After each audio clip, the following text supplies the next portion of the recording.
Learning Objective 3. Determine the range, if any, within which a negotiated transfer price should fall. A transfer price is a price charged when one segment of a company provides goods or services to another segment of a company. The fundamental objective in setting transfer prices is to motivate managers to act in the best interests of the overall company. There are three primary approaches to setting transfer prices. First, negotiated transfer prices. Second, set transfer prices at cost using either variable cost or full absorption cost. Third, transfer at market price. Let's first take a look at negotiated transfer prices. A negotiated transfer price results from discussions between the selling and buying divisions. Negotiated transfer prices provide two benefits. First, they preserve the autonomy of the divisions, which is consistent with the spirit of decentralization. Second, it acknowledges that the managers negotiating the transfer prices are likely to have much better information about potential costs and benefits of the transfer than others in the company.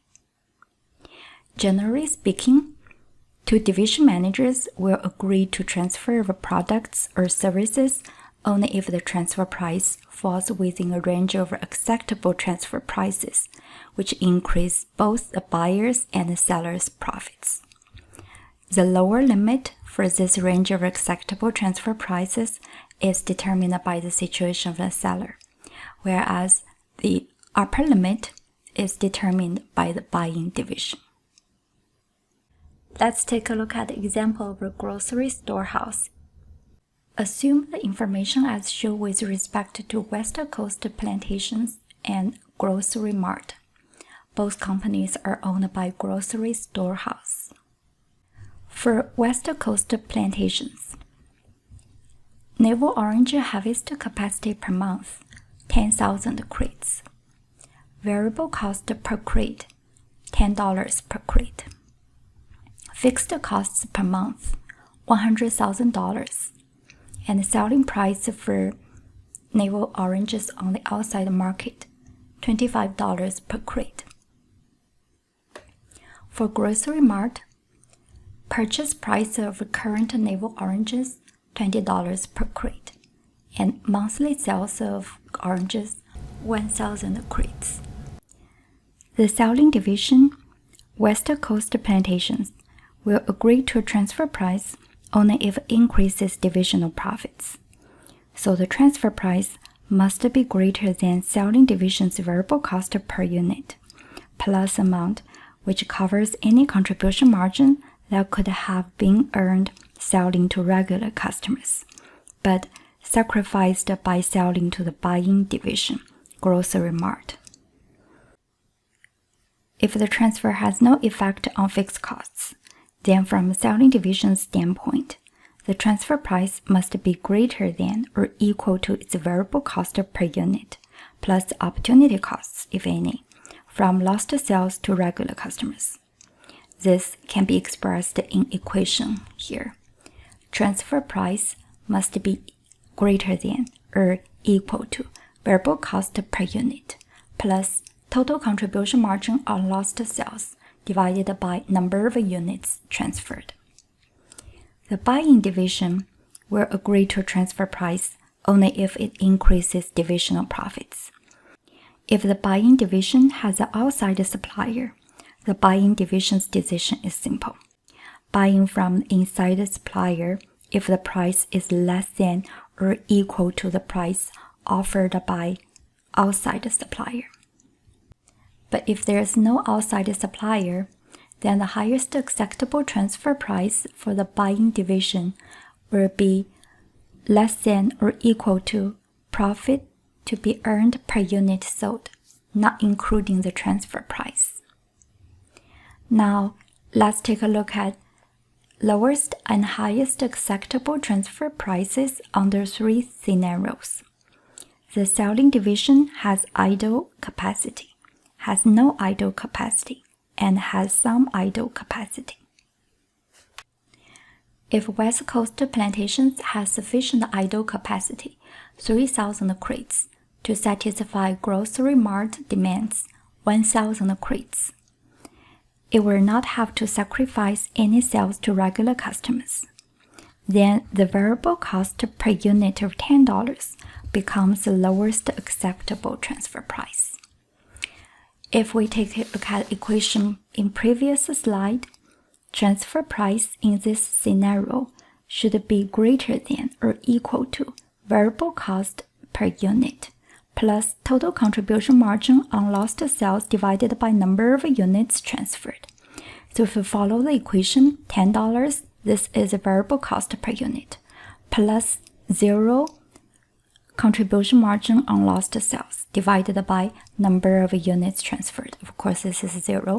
So the lowest possible transfer price by the seller division would be $10. The buying division can buy similar orange from the outside supplier for $20.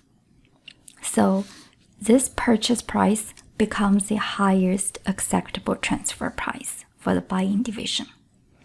Combining the requirements of both selling division and buying division, the range of acceptable transfer prices in this situation should be between $10 and $20.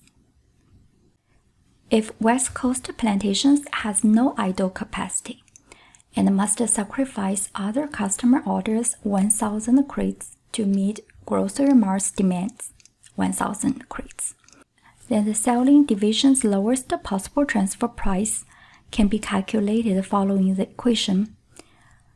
Transfer price should be greater than or equal to variable cost per unit, $10, plus total contribution margin on lost sales divided by number of units transferred. The contribution margin per crate is $15. That's the difference between selling price per crate and variable cost per crate, $25 minus 10, so we can get $15. Multiplied by 1,000 crates, divided by number of transferred 1,000 crates. So we can get $25. This is the lowest possible transfer price for the selling division. Then the buying division's highest possible transfer price should be less than or equal to the price offered by outside supplier, $20. Then in this scenario, there is no range of acceptable transfer prices, so the negotiation process will fail and no transfer will take place. If West Coast Plantations has some idle capacity, 500 crates, and must sacrifice other customer orders, 500 crates, to meet grocery mart's demands, 1,000 crates, then the selling division's lowest possible transfer price can be calculated the following equation: $10 plus contribution margin per crate, $15, multiplied by 500 crates sacrifice, divided by 1,000 crates transferred. And we can get the lowest possible transfer price should be $17.50. The buying division's highest possible transfer price, still $20, same as the cost buying from outside supplier.